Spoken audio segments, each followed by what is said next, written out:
In section 5.2, we're going to look at foiling, but we're going to look at special cases. So we're going to learn a shortcut for certain types of problems that you might see. So first, I'm going to show you the rule. This is going to seem weird right now, so just write this in your notes, and then we'll look at some example problems and it'll make a little bit more sense. If I see something that's like x plus whatever squared, that means that I'm just taking that binomial and I'm multiplying it by itself. Whenever that happens, I'm always going to get the same pattern. When I do a times a, I'll get a squared. Outside terms, a times b will be ab plus ba plus b squared. Notice that those middle terms, even though it's ab and ba, they're still like terms because it's just 1a times 1b. So I can combine that to say 2ab. So I'm left with the format of a squared plus 2ab plus b squared. So again, that looks kind of weird right now. Have that in your notes. It'll make more sense in the first example that we do. Similarly, if I had a minus b squared, that would look like this. A squared minus 2ab plus b squared. So let's look at this in an actual problem. So I want to simplify x plus 8 squared. I'm going to show you the long way, and then we're going to walk through a shortcut. That just means that I'm going to be doing or foiling x plus 8 times x plus 8. When I multiply my first terms, x times x gives me x squared, plus my outside terms, x times 8 would be 8x.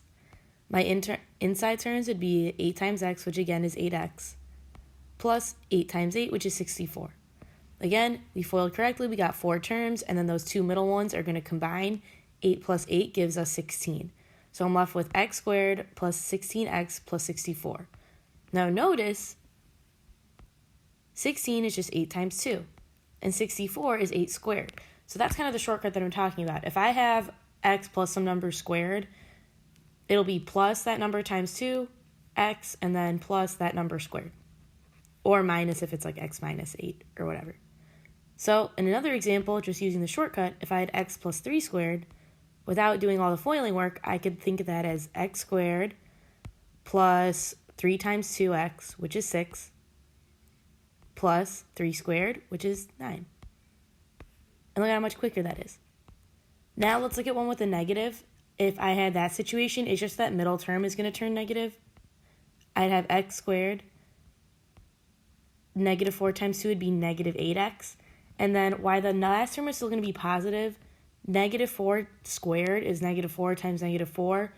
A negative number squared is always going to be positive, so that's why we're still left with positive 16. Now, in this last example we're going to look at, let's say I have something like this, where I have x plus 4 times x minus 4. Now, something kind of interesting is going to happen here. Let's multiply our first terms, x times x. Then I have negative 4 times x will be negative 4x, plus 4x, and then minus 16. Again, I still have 4 terms, but notice that these middle terms are going to cancel out. Negative 4 plus 4 is 0. So I'm left with x squared minus 16, and that's it. Because again, I don't have to have that middle term there because, again, they totally cancel it out. So whenever you have a situation like this where you have a binomial where one's kind of the opposite of x plus the number and then x minus the number, you'll be left with another binomial because, again, the middle x terms are going to cancel. So as a shortcut, let's say I had x plus 10 times x minus 10. I can think of that as x squared. Middle terms are going to cancel. 10 times negative 10 would be negative 100.